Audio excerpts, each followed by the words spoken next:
For 15 years, I raised a little girl in a glass house by the lake because I saved her from a terrible fire that killed her real parents. Now, the woman claiming to be her mother has sent special forces to break down the door, arrest me, and call me a kidnapper in front of the whole world. The truth is, she was the one who started that fire to take everything away. Welcome to Brian's Stories. I share new life stories here every day, and I'd really appreciate it if you hit subscribe and like my video. Drop a comment down below, telling me where you're watching from and what time it is for you, right? Now, I read every single comment, and it helps me to know I'm not alone in this. My name is Silas Thorne. For 15 years, I've raised a girl named Elara on a quiet glass lake house, far from the world. I'm not her father, just the bodyguard who pulled her from a fire that killed her dad, Jonathan Sterling, when she was a baby. That night left a scar down my back, and a secret I've kept to protect her. We've lived simply, fixing broken wood with golden resin, fishing, and watching the stars. I taught her family isn't about blood, it's about who stays. I never told her about the scar that runs down my back, the one I got pulling her from those flames while her father screamed behind me. I never told her why we had to stay hidden, why no one could ever know where we were. Then Victoria Sterling, a billionaire dripping in diamonds, showed up. She claims she's Elara's mother. One morning, black SUVs and helicopters swarmed our home. Tactical teams kicked in the door, cuffed me, and dragged me away while Elara screamed. "Don't let them touch your heart," I yelled as they pulled her toward Victoria's car. They call me a kidnapper now, say I stole her. The news paints me as a monster, but I know the truth. Victoria didn't come to save her daughter. She's after something darker, something tied to that fire 15 years ago. That morning started like any other in our glass lake house. The sun poured through the big windows, making the water outside sparkle like 1,000 tiny diamonds. Elara and I were out in the workshop, the one I built from old timber and love, surrounded by the smell of pine sawdust and warm resin. She was 15, tall for her age, with dark curls that always fell into her eyes when she concentrated. I handed her a cracked oak plank we'd found washed up on the shore after last week's storm. "Watch close," I said, mixing the gold powder into the clear epoxy until it glowed like liquid sunlight. "When something breaks, you don't hide the crack. You fill it with something precious, and it ends up stronger than before." Elara took the small brush from me, her hand steady. She carefully painted the golden resin into the split wood, watching it seep deep into the fracture. "So the break becomes the beautiful part?" she asked, smiling up at me. "Exactly," I told her. "That's how healing works. The hurt doesn't disappear, it turns into gold." We worked side by side in comfortable quiet. The only sounds, the soft scrape of brushes and birds calling across the lake. This was our life, simple, honest, far from the noise of the world. I'd raised her here since she was a tiny baby, teaching her everything I knew about fixing what's broken, about trusting the quiet, about choosing kindness even when no one's watching. There's a truth about her bloodline even more terrifying than the crimes they're accusing me of now. I've carried that secret for 15 years, locked tighter than any vault, because telling her too soon would have shattered the peace we'd built. I was showing her how to clamp the mended piece so the resin could set when the first helicopter thumped in the distance. At first, I thought it was a news chopper flying over the lake, but the sound grew louder, joined by more rotors and the growl of engines on the dirt road. Elara looked up, brush paused midair. "Silas, stay here," I said, wiping my hands on my jeans and stepping outside. That's when I saw them. Black SUVs screeched to a stop in front of the house, doors flying open. Men in tactical gear poured out, rifles raised, spreading across our lawn like ants on spilled sugar. 2 helicopters circled overhead, kicking up wind that bent the tall grass flat. My stomach dropped. I knew this day might come, but seeing it happen still hit like a fist. They didn't give us time to breathe. The front door exploded inward with a boot kick, glass shattering across the workshop floor. Elara cried out behind me. Agents swarmed in, shouting commands. 2 grabbed my arms, twisting them behind my back until cold cuffs snapped around my wrists. In the middle of the chaos, she stepped out of the lead vehicle. Victoria Sterling.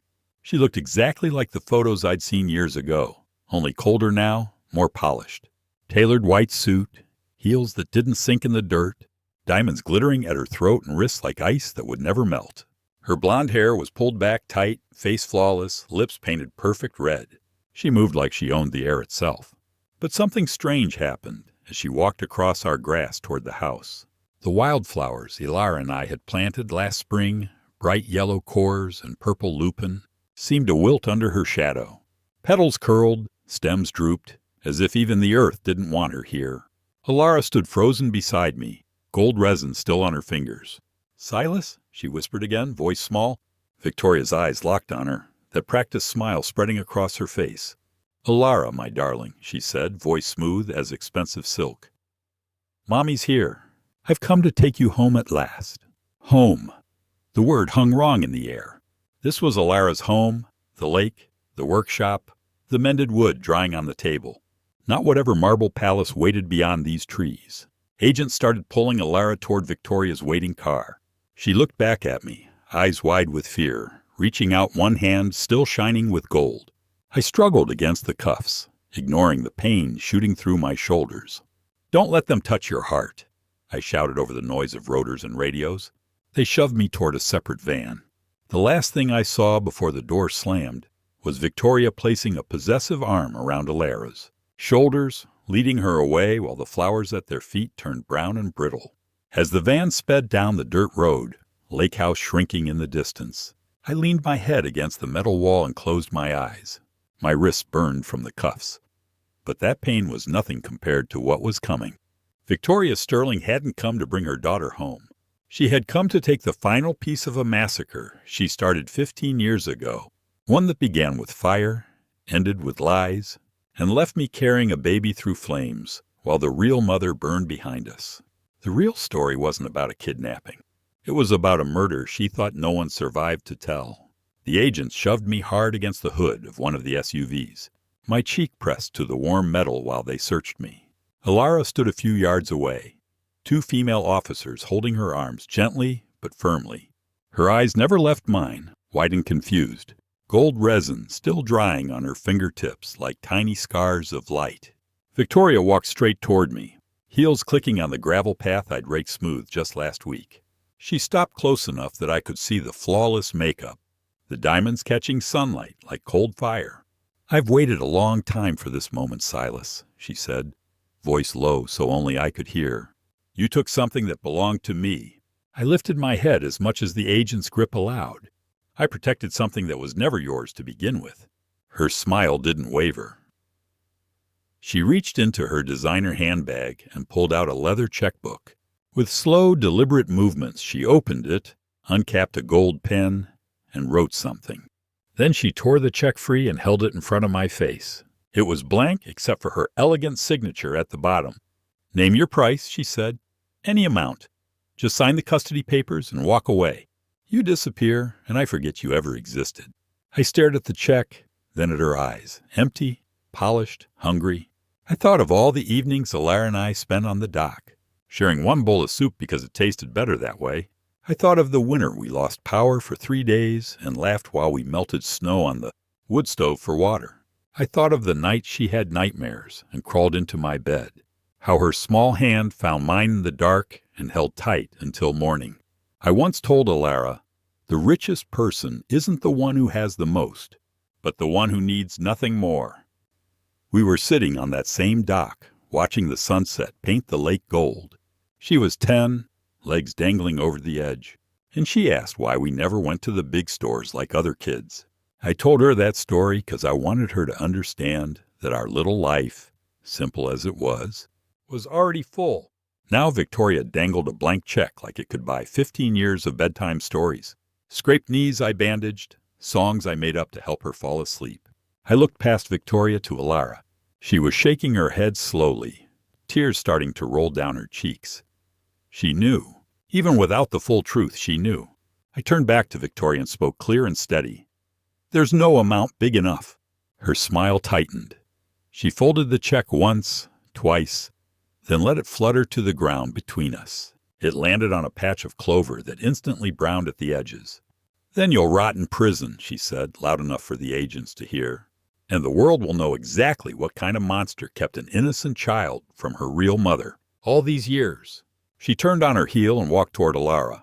The officers released the girl's arms, and Victoria opened hers wide. Like a scene from one of those reunion videos she probably paid networks to run later. Elara didn't move at first. She looked at me one last time, lips trembling.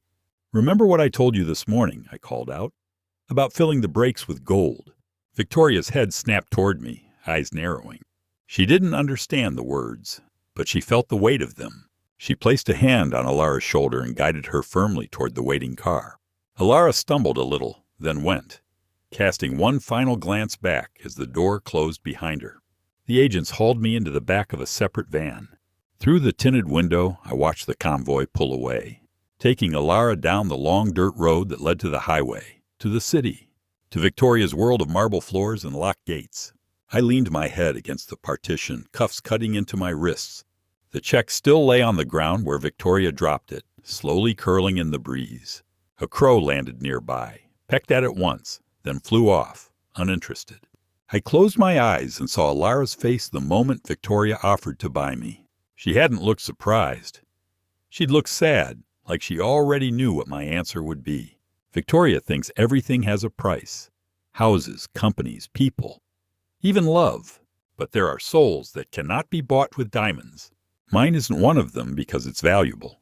It's because it's already given away, every piece of it, to the girl riding away in that black car right now. The van lurched onto the main road, leaving the lake house behind. I didn't look back. I didn't need to. I could still smell the resin drying in the workshop, see the golden lines we'd painted into broken wood. Some things can't be purchased. They can only be earned, one quiet day at a time. And some things, once given, can never be taken back. She thinks everything has a price. But there are souls that cannot be bought with diamonds. The jail door slammed shut behind me, and my world became 4 gray walls, a metal bunk, and a toilet in the corner. No lake view, no birds, no Elara humming while she sanded wood. Just the echo of boots in the hallway and the smell of bleach and old sweat. They took everything, my belt, my shoelaces, the small wooden fish Elara carved for me last birthday. I sat on the bunk and waited. The first night was the longest. Every time I closed my eyes, I saw her face as the car door closed. Meanwhile, Elara was taken straight to the Sterling estate. The place was massive, white stone walls, long driveways lined with perfect trees, fountains that ran day and night. Servants opened doors for her, but no one looked her in the eye. Her new bedroom was bigger than our whole workshop, with silk curtains and a bed so high she needed steps to climb in. Everything shone, but it felt cold, like walking inside a jewelry box. Victoria wasted no time playing mother. The first evening she sat with Elara at a long dining table set for 2. Crystal glasses, silver forks, food Elara didn't recognize. Victoria smiled and said, "This is your home now. You'll never want for anything again." Elara nodded politely. She asked if she could call me. Victoria touched her hand and said, "Soon, darling. You need rest first." Back in jail, days turned into the same routine. Lights on at 5. Breakfast tray, dry toast, watery eggs. 1 hour in the concrete yard. Shower twice a week. I kept my head down when other inmates passed. They had all seen the news. They muttered "Kidnapper" under their breath. I didn't answer. One afternoon a guard led me to the visiting room. Julian sat on the other side of the glass. Young, cheap suit, serious eyes. He picked up the phone. "I'm your lawyer, public defender. We need to talk strategy." I told him the charges were wrong, but the story was complicated. He listened, took notes, said he would request files from 15 years ago. "Something doesn't add up," he said. "I'll keep digging." I thanked him. It was the first hope I felt since the raid. At the estate, Victoria's real plan started the next week. She brought in doctors and therapists. Every morning after breakfast, Elara was taken to a quiet room with soft chairs and warm lighting. A woman in a white coat asked questions. "Tell me about Silas. Did he ever scare you? Did he keep you from school? Did he make you stay inside all day?" Elara answered short and careful. "He taught me. We read books. We fixed things." The woman wrote notes and smiled too much. "That's common, dear. Children sometimes protect the people who hurt them. Next day, same room, different doctor. They showed pictures of the lake house with yellow police tape across the door. They played news clips calling me dangerous. Over and over, gentle voices saying, "You were taken. You were alone. Silas lied to you. I was your real mother waiting all this time." Victoria sat in on some sessions. She held Elara's hand and said, "It's okay to be angry. He stole your childhood." Elara pulled her hand away once. Victoria's smile stayed in place, but her eyes hardened. They kept at it daily. Morning sessions, afternoon sessions, drawings they asked her to make. House, family, tree. Then questions about what the drawings meant. They told her memories could be tricky. That sometimes children believe wrong things to feel safe. At night, alone in that huge bedroom, Elara sat by the window and looked at the stars. She whispered the lullaby I used to sing when storms scared her. She touched the small scar on her knee from the time she fell off the dock. Real things. Things they couldn't erase. In my cell, the nights were dark and quiet after lights out. One night, I found a loose screw on the floor. I sat against the wall and started scratching the concrete. Slow, steady lines. The symbol Jonathan Sterling showed me years ago. 2 letters twisted together, J and E. His promise, my promise. In the darkness of my cell, I begin to carve a character onto the wall, the one Elara's father asked me to protect. Across the distance, Victoria stepped up the pressure. She brought in specialists from the city, new tests every day, voice recordings of experts explaining how captives bond with captors, videos edited to make our simple life look wild and dangerous. They told Elara she had been brainwashed for 15 years, and now they would help her remember the truth.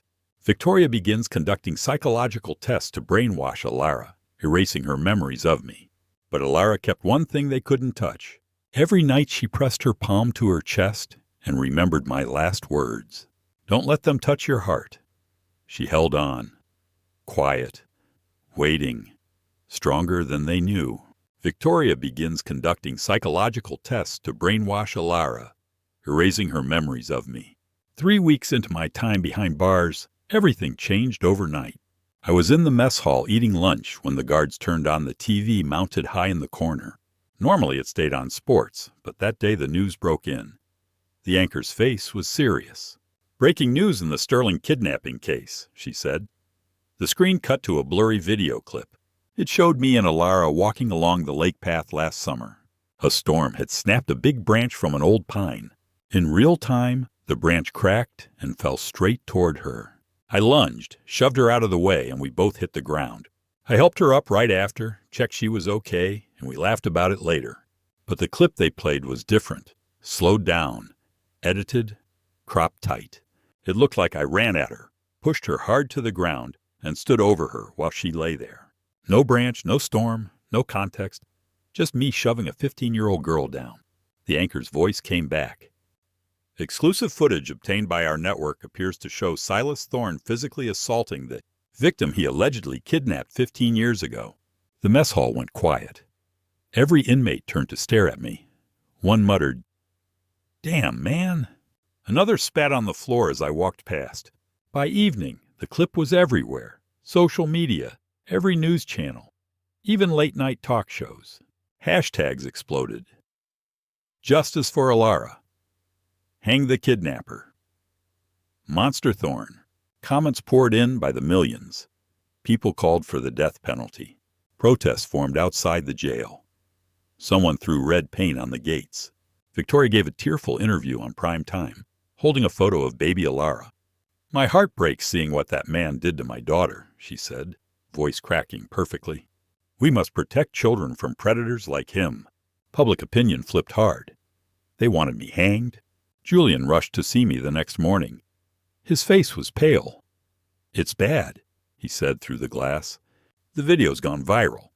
Petitions for maximum sentence have 500,000 signatures already. The DA just added assault charges." I stayed calm. "It's fake. You can see the edit points if you look close." "We're requesting the original footage," he said, "but Victoria's people say this is the only copy. They're pushing for a fast trial." I nodded. She's clearing the board before we can fight back. At the Sterling estate, the video became Victoria's biggest weapon. That same afternoon, she took Elara into the media room, a big space with leather chairs and a wall-sized screen. A therapist sat nearby, notebook ready. Victoria pressed play on the remote. The edited clip filled the screen. Elara watched me push her down, watched me stand over her. The sound was turned up loud. Victoria paused it at the worst frame, my hands on Elara's shoulders, her body on the ground. "Do you remember this?" Victoria asked softly. "Did he ever hurt you like that before?" Elara stared at the frozen image. Her face stayed blank. She didn't cry, didn't speak, didn't look away from the screen. Victoria tried again. "It's okay to tell the truth now. You're safe. He can't hurt you anymore." The therapist leaned forward. "Sometimes trauma blocks memories, but seeing this can help bring them back. How do you feel watching it?" Elara sat still. Her hands rested in her lap, fingers laced tight. She lowered her eyes slowly until she was looking only at her hands. Victoria waited. The therapist waited. Minutes passed. The room stayed silent except for the hum of the air conditioning. "Elara?" Victoria pressed. "Say something." Nothing. Elara kept her gaze on her hands, breathing steady, face unreadable. Victoria's smile tightened. She glanced at the therapist, who shrugged slightly. They tried for another hour, different angles, slow motion, questions about fear, about pain, about why she never told anyone. Elara gave no reaction. No tears, no anger, no words. Finally, Victoria turned off the screen. "We'll try again tomorrow," she said, voice clipped. They left Elara alone in the room. She stayed in the chair a long time, eyes still on her hands. On her right palm was a thin white scar from that day. The branch had grazed her before I pushed her clear. She traced it with one finger, remembering the truth. Elara seized the video but remained silent, looking only at her hands. Back in my cell that night, I heard the guards talking through the bars. Whole country wants that guy dead now. "Yeah, after that video, he's done." I lay on the bunk and stared at the ceiling. The carved symbol on the wall caught the dim light, J and E intertwined. I knew Victoria thought the video would break Elara, make her turn against me, give Victoria full control. But Elara's silence wasn't surrender. The child's silence is the most terrifying weapon that Victoria never anticipated. She remembered the branch. She remembered my arms around her after, brushing dirt from her shirt, asking if she was hurt. She remembered laughing about it over hot chocolate that night. And now she held that truth close, quiet and strong, waiting for the right moment to use it. 2 days after the video exploded across the world, Julian came to the visiting room looking like he hadn't slept. He sat down, picked up the phone, and slid a folder across the ledge. His tie was crooked, his eyes red. "We have a way out," he said right away. "A plea deal. The DA is offering it quietly before the trial date gets set." I waited. Outside the glass, a guard watched us close. Julian leaned in. "You admit you took Elara without legal authority, but you claim you believed you were acting as her unofficial guardian after the fire. No intent to harm, no ransom. They dropped the kidnapping to unlawful restraint, maybe even probation. You walk in a year or two." I nodded slowly. "And Elara?" He hesitated. "Victoria gets full custody. Permanent. You sign away any claim. No visits. No contact. Ever. She stays with Victoria forever." The words hung heavy between us. I pictured Elara in that marble mansion, therapists circling her every day, Victoria smiling while she unlocked vaults with Elara's fingerprints, retinas, voice. I pictured Elara at 20, 30, 40, still trapped in that cold world, wondering if the man who raised her ever really loved her. Julian kept talking. "Silas, listen. The video killed us. Public wants blood. If we go to trial now, you're looking at life. Maybe worse, depending on the state. This deal is the only way you get out alive." I looked at him straight. "And if I say no?" He exhaled hard. "We fight. But with the mood out there, jury will hate you before we start. Victoria's team has experts lined up, child psychologists ready to say you isolated and manipulated her. They'll bring in the edited video, slowed down 100 times. It'll look like murder on screen." I thought about the lake house, the workshop smelling of resin, Elara's laugh when we fixed an old chair, and it held stronger than before. I thought about the night of the fire, Jonathan pressing the baby into my arms, whispering, "Protect her," as flames roared behind us. Julian tapped the folder. "This is safe. You live. You get out someday. Maybe when she's older, she finds you." I shook my head once, slow and firm. He stared. "You're saying no?" "I'm saying we go to trial." Julian set the phone down for a second, rubbed his eyes, then picked it back up. "Silas, this is suicide. They'll bury you." "Maybe," I said, "but running means I abandon her. Signing that paper means I hand her to the woman who started the fire that killed her real parents. I won't do it." He tried one more time. "Think about it overnight. Sleep on it." "There's nothing to think about." He gathered his papers, stood up, looked at me like I'd lost my mind. Maybe I had. The guard signaled time was over. As Julian turned to leave, I spoke one last time. "Tell them we reject the deal. I'll take the stand. I'll tell the whole story." He stopped at the door, shook his head again, then walked out. Back in my cell, I sat on the bunk and stared at the carved symbol on the wall. J and E intertwined. The block was loud that night. Guys shouting about the video, calling me every name in the book. Someone threw a tray against the bars near my door. I didn't flinch. I knew what I'd just done. I shake my head, choosing the worst path. Admitting I am a sinner, but demanding the right to protect Elara in court. The next morning, Julian came back with the news I expected. DA withdrew the offer. Trial date set for 6 weeks. They're adding aggravated assault based on the video. Victoria's team is celebrating. I nodded. Good. He looked at me hard. "You sure about this?" "Never been surer." He sat down again, opened a new folder. "Then we prepare. We need every piece of evidence from 15 years ago. Hospital records, fire reports, anything that shows what really happened that night." I leaned closer to the glass. "There's one thing you need to find. An old hourglass from the lake house. Wood base, clear glass, gold sand. Agents took it during the raid. Get it entered as evidence." He wrote it down. "Why?" "Because it's the only way the truth comes out." He didn't understand yet, but he trusted me enough to nod. Word spread fast through the jail. Inmates who ignored me before now glared when I walked the tier. Guards watched closer. Mail came in stacks, hate letters, death threats, pages printed from online comments calling for my head. I read none of it. At night, when the lights dimmed, I lay on the bunk and pictured Elara.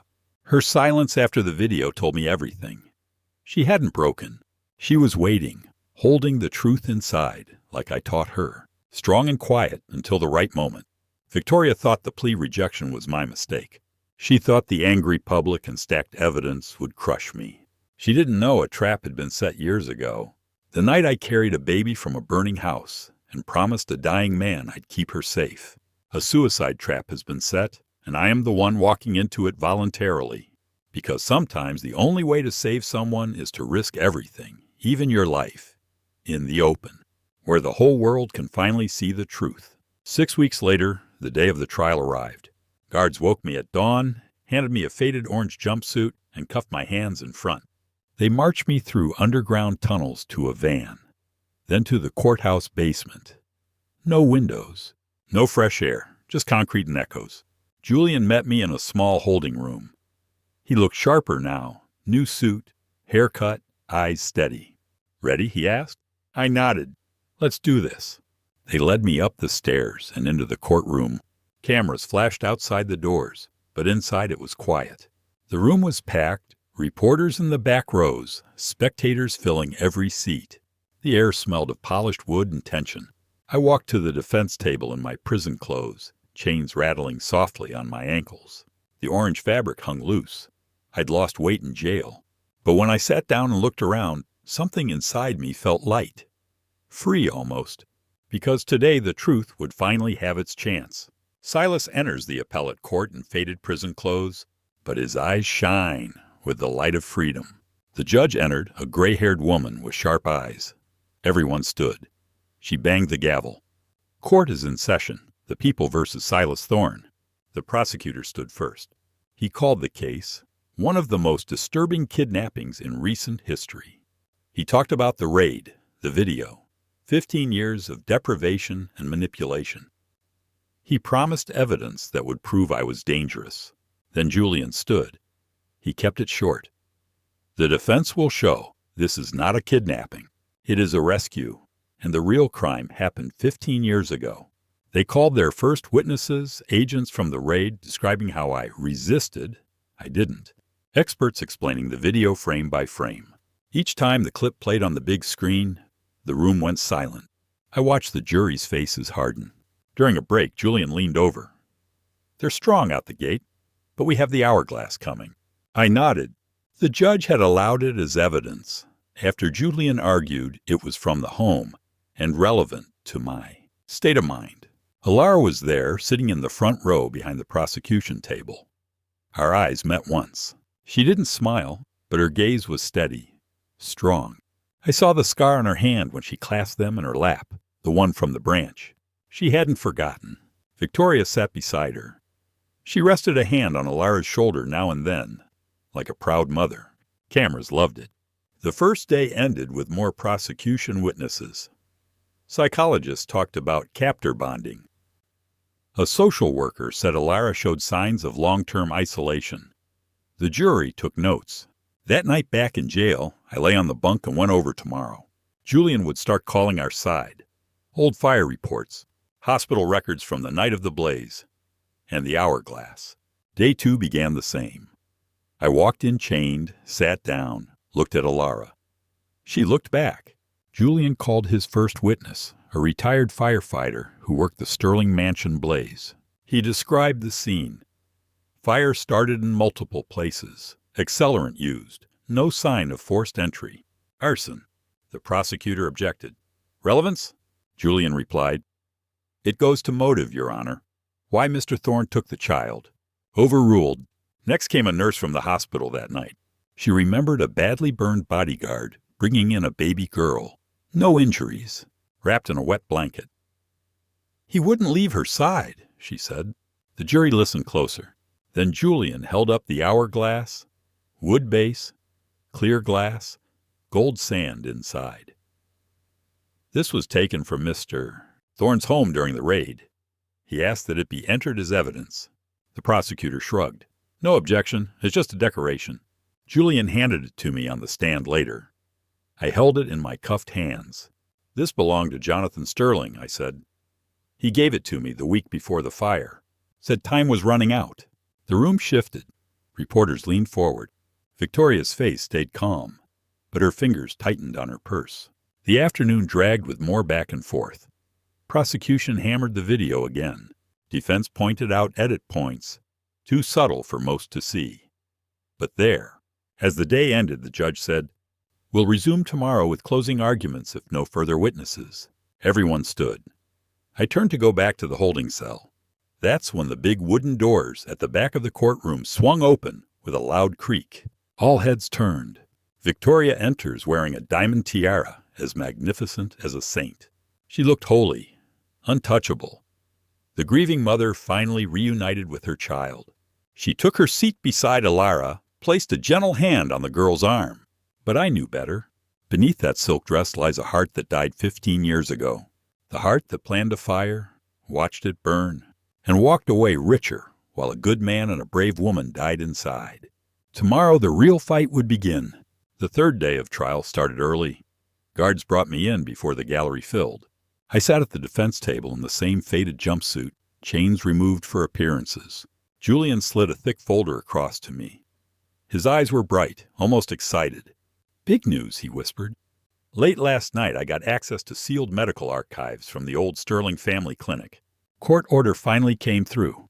I glanced at the folder. "What's inside?" He tapped it. "Proof Victoria can't be Elara's biological mother." The courtroom doors opened. Spectators filed in. Reporters set up cameras. Then Victoria arrived again, this time in pale blue silk, diamonds at her ears and wrists.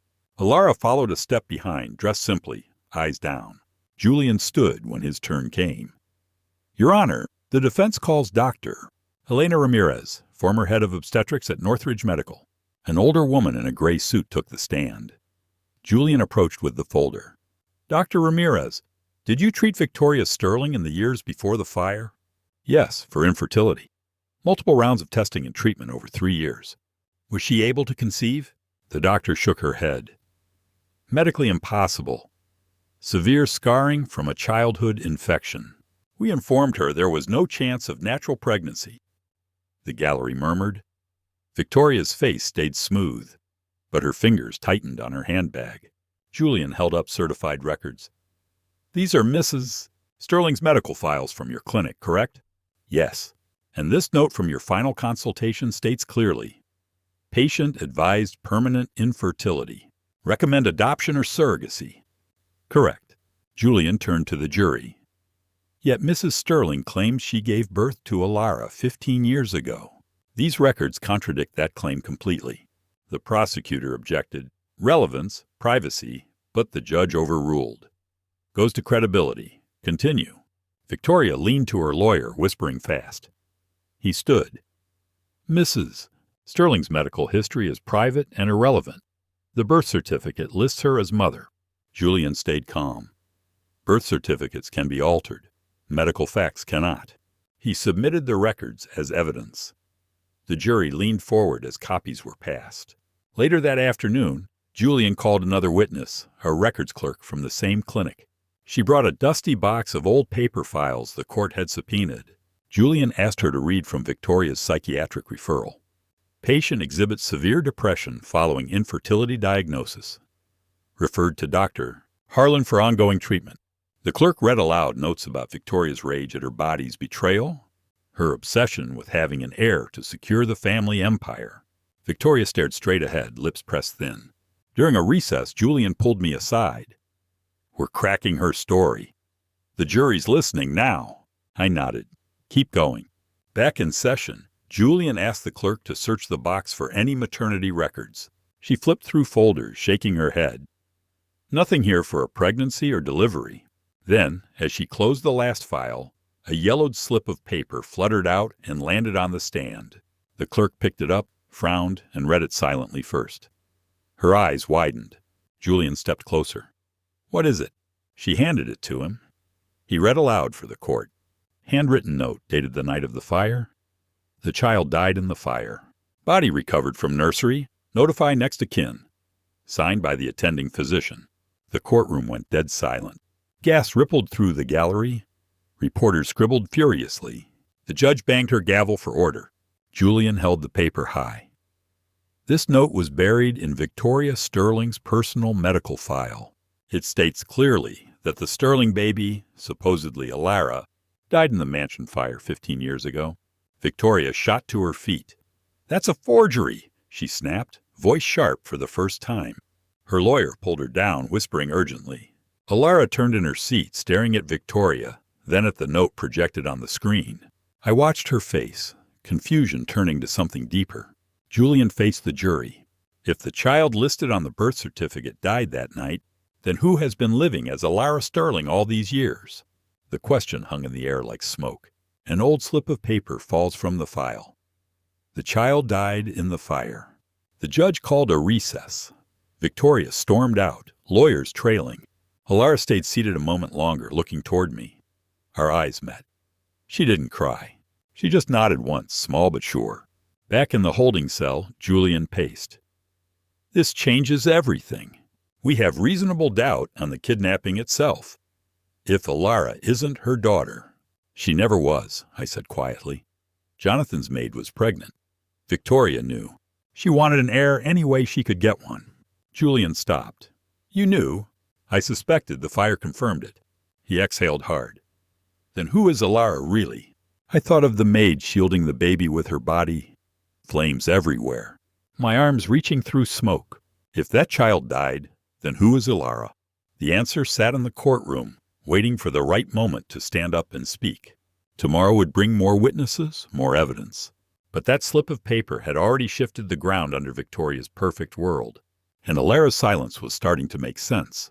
The next morning, the courtroom buzzed louder than before. Reporters crammed the benches, cameras rolling live. The note about the dead child had leaked overnight.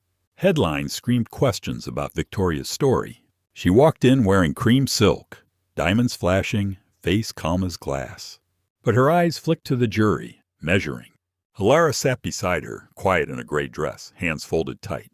The prosecution went on the attack to steady the ship.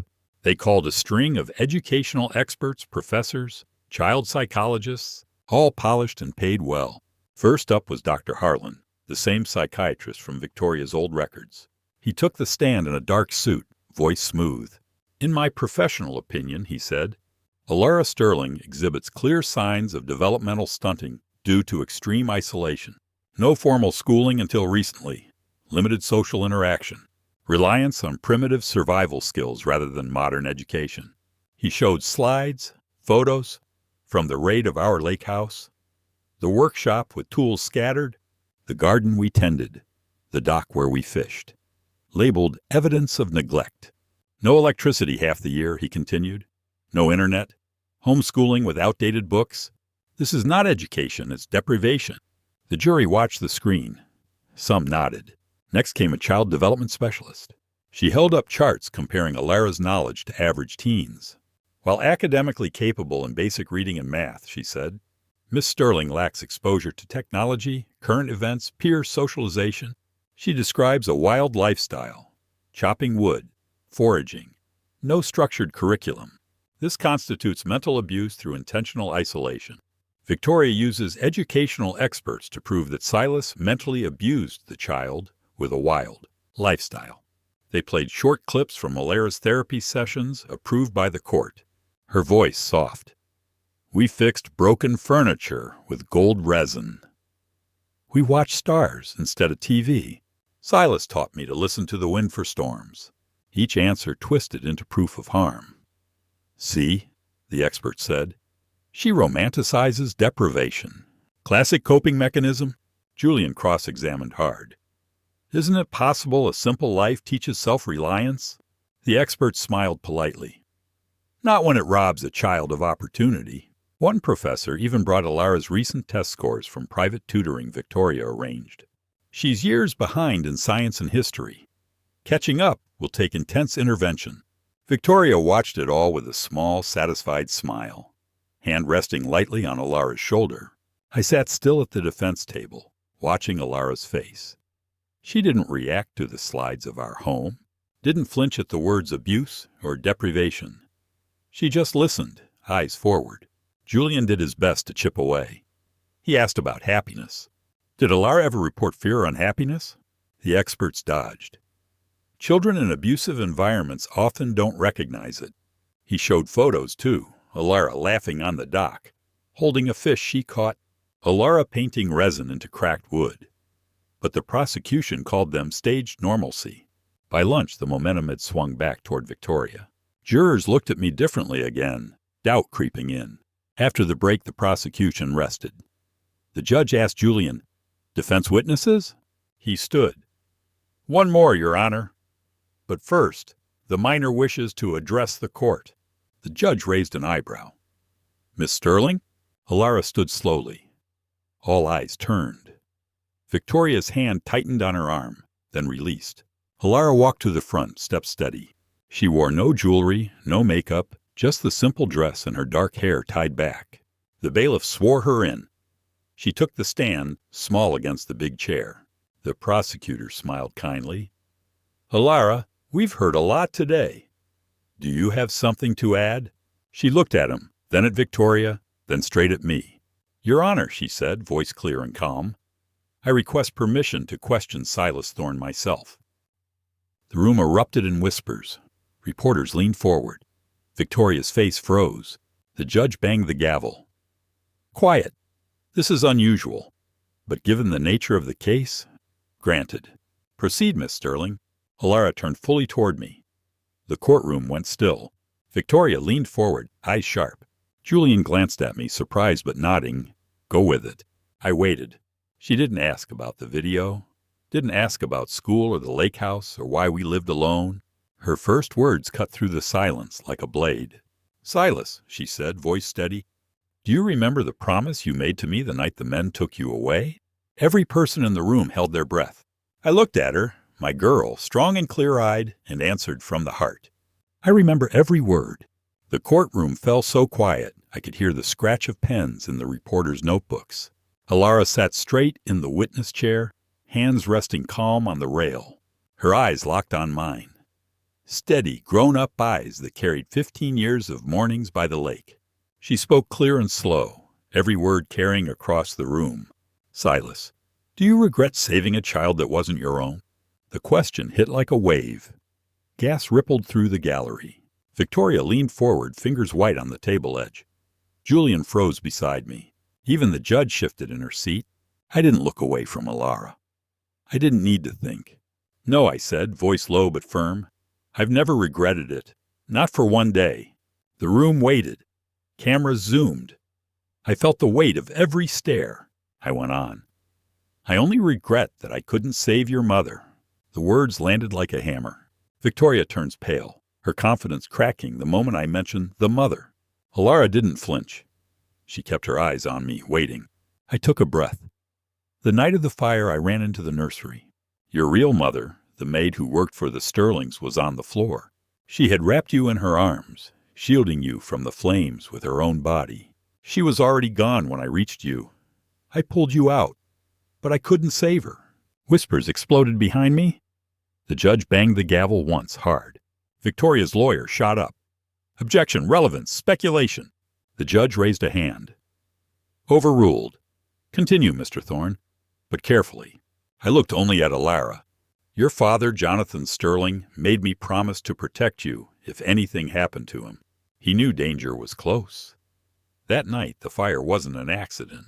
I carried you out through smoke and heat, felt the flames burn my back, and I ran. I've kept that promise every day since. Elara's eyes glistened, but no tears fell. She nodded once, small. Victoria found her voice. This is absurd, she snapped, standing. He's making up stories to confuse the child. The judge warned her to sit. She did, but her hands shook. The prosecutor tried to interrupt. Your Honor, this is narrative, not testimony. Julian stood fast. It goes directly to motive and identity, Your Honor. The defense has entered medical records showing Mrs. Sterling could not have given birth. Mr. Thorne's account explains the discrepancy. The judge allowed it. Proceed. I kept going, voice steady. Victoria claimed the baby born to her died in the fire, but the child I saved was never hers. It was the maid's. Jonathan's child. The real heir. The jury leaned forward. One woman covered her mouth. A man stared at Victoria like he was seeing her for the first time. Elara spoke again, soft but clear. Did you ever lie to me about who I was? Only to keep you safe, I said. I waited until you were old enough to understand, until the danger passed, but it never did. She nodded again. Thank you for telling me now. Victoria's lawyer asked for a recess. Denied. The prosecutor tried damage control. He asked Elara, do you believe this fantastic story over your mother's? Elara turned to him. I believe Silas. Simple. Final. The afternoon dragged with objections and arguments. Julian submitted fire investigation reports showing multiple ignition points, arson, not accident. He showed hospital intake forms listing the rescued infant as unknown parentage, delivered by Bodyguard. Piece by piece, the story Victoria built started to crumble. Reporters typed furiously. Phones outside the courtroom lit up with breaking alerts. The note from the medical file, the child died in the fire, was projected again on the screen. Victoria sat rigid, diamonds no longer catching light. Her perfect mask had slipped. As the day ended, the judge adjourned until morning. Guards led me away. I passed close to the prosecution table. Victoria wouldn't meet my eyes. Elara stood as I walked by. She mouthed two words I read clear. I remember. Back in the holding cell, Julian rushed in during a break. The jury's talking in the hallway. They don't believe her anymore. You turned it. I nodded. It's not over yet. He grinned for the first time. But we're close. That night in my cell, I sat on the bunk and felt the scar on my back. Old burns from carrying her out. It didn't hurt tonight. The truth about Elara's actual lineage begins to leak like a crack in a dam. One small crack from a 15-year-old girl asking the right question. And tomorrow, the whole wall would come down. The next morning, the courtroom felt different. Reporters packed tighter. Spectators whispered about yesterday's bombshell.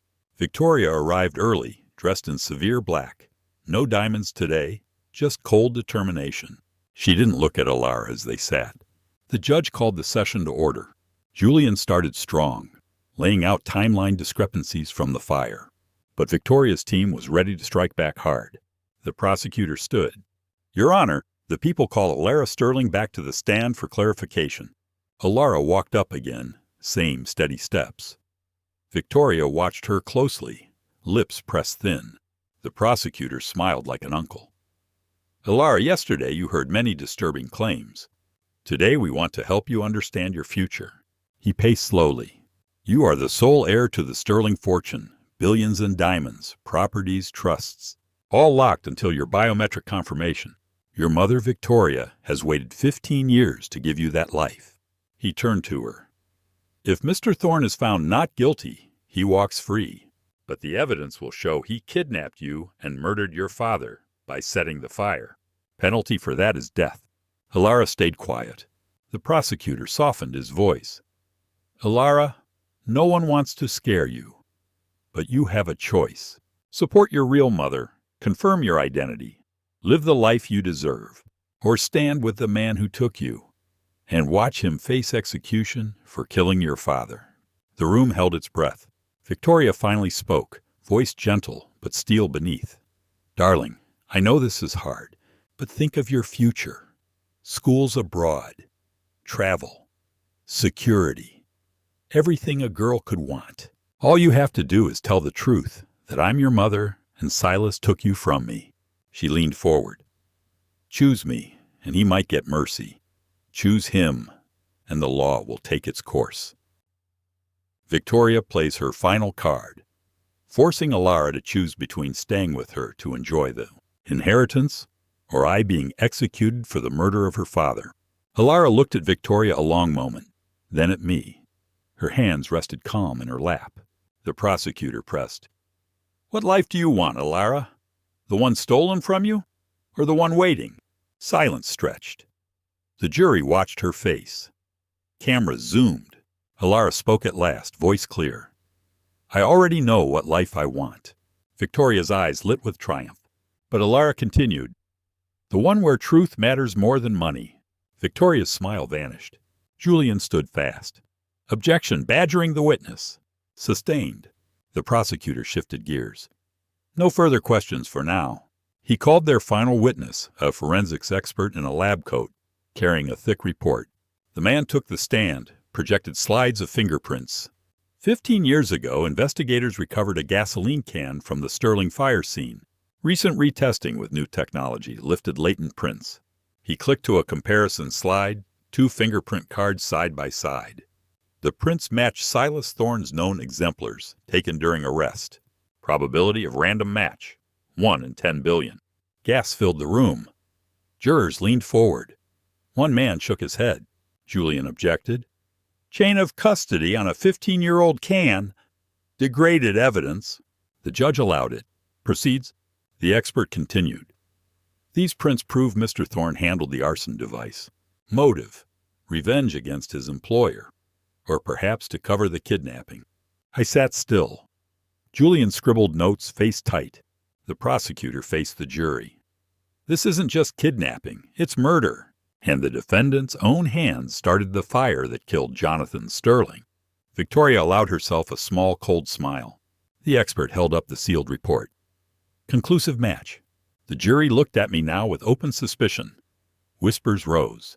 A woman in the back row covered her mouth. During the break, Julian pulled me aside. "This is bad. They timed it perfect after the lineage doubt, now murder evidence. We need to rebut tomorrow." I nodded. "We will." He searched my face. "You knew this might come." I knew she'd play every card. Back in session, the judge adjourned early. Guards led me out. I passed Elara. She looked up, eyes fierce. Victoria gripped her arm, whispering fast. That night in my cell, I sat on the bunk and felt along the scar tissue under my shirt. The print match was clever, too clever. They must have lifted my prints from something recent and planted them. But Victoria had made one mistake. She thought the gasoline can was the only evidence from that night. Victoria doesn't know that I have kept the actual weapon for the last 15 years. The real one wrapped in cloth, buried under the workshop floorboards, waiting for the day the truth needed proof. Tomorrow, when Julian called our final expert, the dam would break wide open, and Victoria's perfect world would drown. The final day of trial came too fast. Julian called our arson expert to challenge the fingerprint report. The man testified that old gasoline cans degrade, prints smear, and new technology lifts could be contaminated. Solid points, but the jury looked tired. The forged report had stuck deep. Closing arguments flew by. The prosecutor painted me as a jealous employee who burned the house for revenge and stole the child to cover it. Julian reminded them of the medical records, the dead child note, Elara's testimony about her real mother. He ended strong. This isn't kidnapping, it's protection. And the real criminal sits in this courtroom wearing silk. The judge sent the jury to deliberate. We waited 3 hours. When they filed back in, the room went silent. The foreman stood. I looked at Elara. She sat rigid beside Victoria, hands clenched. On the charge of kidnapping, guilty. Murmurs rose. On the charge of arson in the first degree, guilty. On the charge of murder in the first degree, guilty. The words hit like punches. Guilty on all counts. The judge thanked the jury. Sentencing would come in 2 weeks. Maximum, death. Victoria turned to Elara, arms open. Elara stood slowly, face pale, tears starting. She fell forward into Victoria's embrace, shoulders shaking with sobs. Cameras outside the doors flashed through the windows. Victoria held her tight, stroking her hair, looking over Elara's shoulder straight at me. Her mouth curved into a small, triumphant smile, meant only for the lenses waiting outside. The gavel banged. Court adjourned. Guards moved in to cuff me. Julian grabbed his briefcase, face white. We'll appeal. This isn't over. A bailiff pushed him toward the exit. Clear the room. Everyone out. Julian resisted. I need to speak to my client. The bailiff shoved harder. Julian stumbled, briefcase flying from his hand.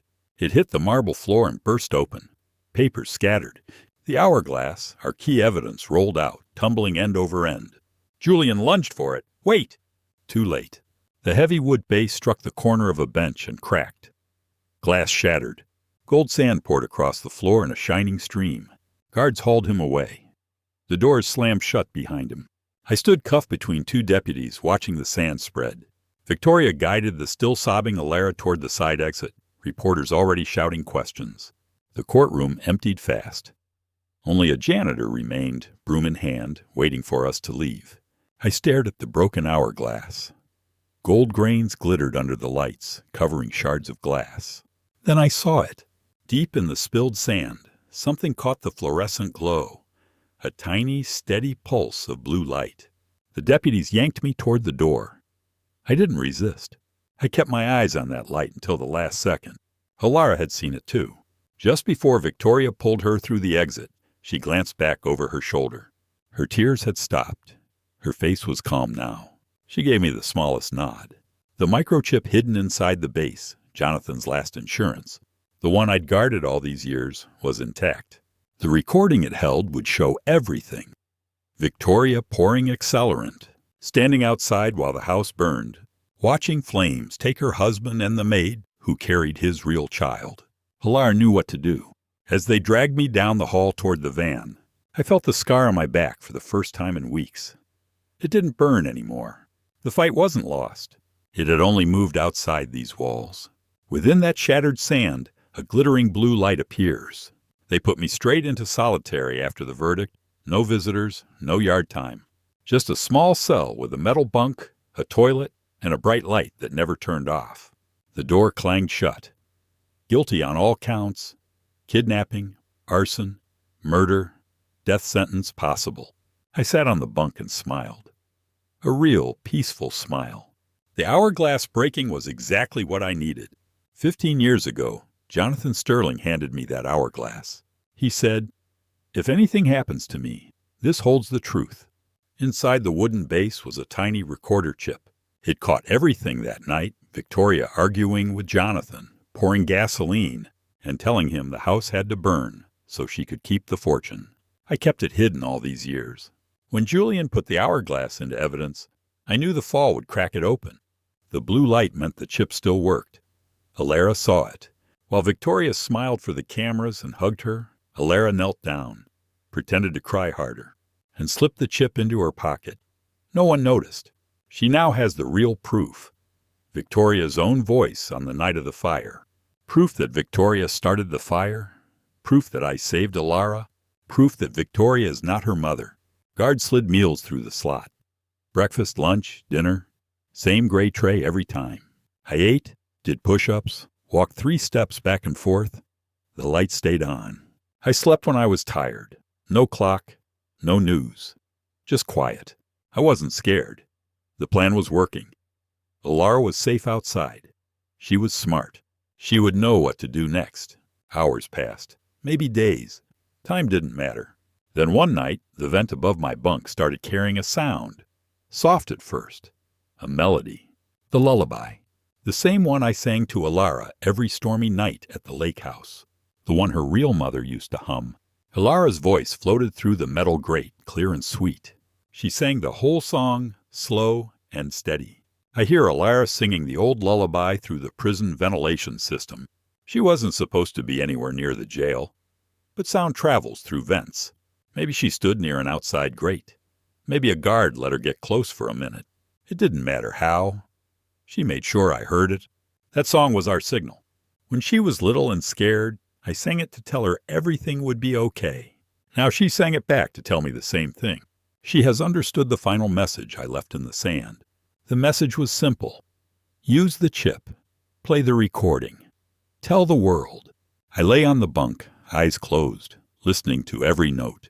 A guard walked past, paused, heard the singing, then kept walking. He didn't stop it. When the song ended, the vent went quiet. I opened my eyes and smiled again. Tomorrow, or the next day, Elara would act. She would go to the press, play the recording, show the proof.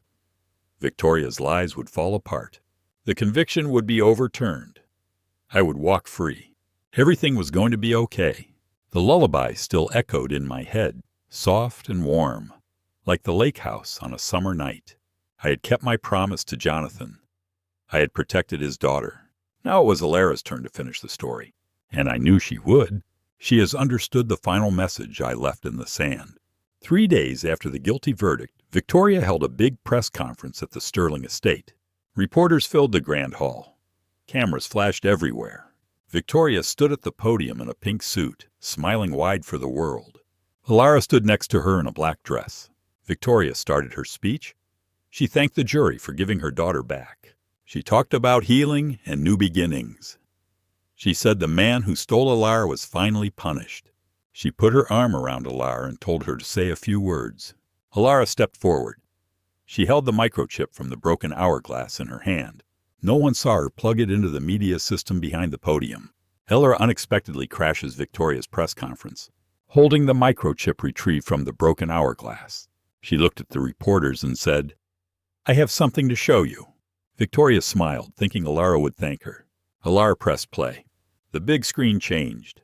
Family photos disappeared. Old security footage started. First clip, Victoria walking around the mansion at night with a gasoline can. She poured liquid on the walls. She lit a match. Flames shot up fast. Her voice came from the speakers. "Let it burn. The insurance will cover everything." Second clip, Victoria on the lawn, watching the fire grow. Phone in her hand, sirens far away. She never called for help. Third clip, inside the nursery. Thick smoke. The maid on the floor, body wrapped around a crying baby, shielding her from the flames. The footage ended. The hall went silent for a second. Then reporters shouted questions. Cameras turned to Victoria. Elara faced her. "Mother," Elara said clearly, "you forgot that it was my real mother, your maid, who used her body to shield me in the fire." Victoria's face turned white. She grabbed the podium. "This is fake. Turn it off." Staff ran to the controls. Too late. The footage looped again. Everyone saw Victoria start the fire. Everyone saw her watch the house burn without helping. Footage from the chip appears, recording Victoria standing by, watching the house burn without calling the fire department. Reporters yelled, "Did you set the fire? Was the maid the real mother? Why didn't you save them?" Victoria tried to run. Security blocked her. Police came through the doors fast. Someone had called them. Officers cuffed her. She screamed it was all lies. Elara stood calm. She watched Victoria taken away. Cameras kept rolling. The video spread online in minutes. Everyone saw the truth. Footage from the chip appears, recording Victoria standing by, watching the house burn without calling the fire department.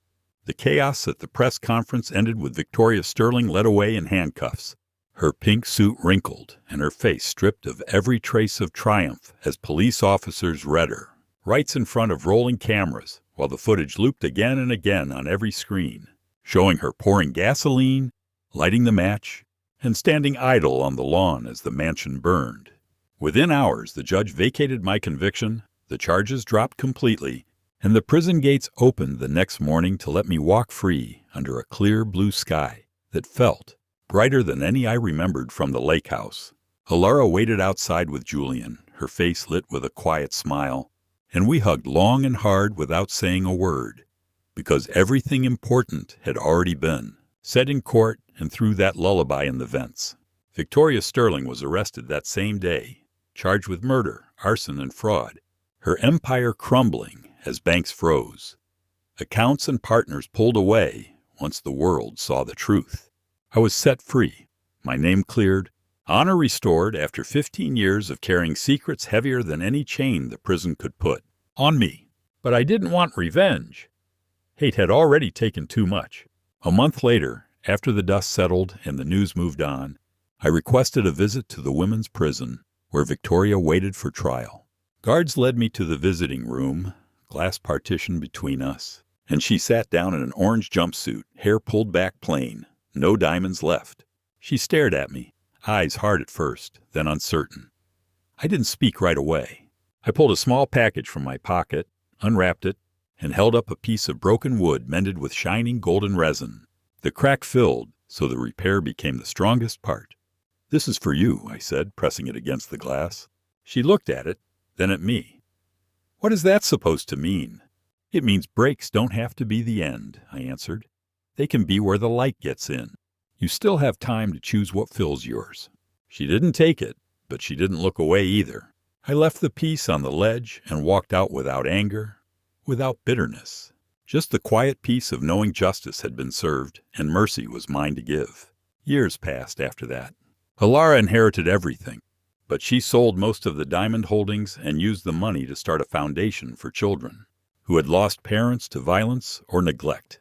We bought the old Sterling estate at auction, the burned ruins long cleared away, and turned the cold marble grounds into something new. One spring morning, Elara and I stood on the empty land where the mansion once stood, holding small pine saplings in our hands, the earth soft and ready for planting.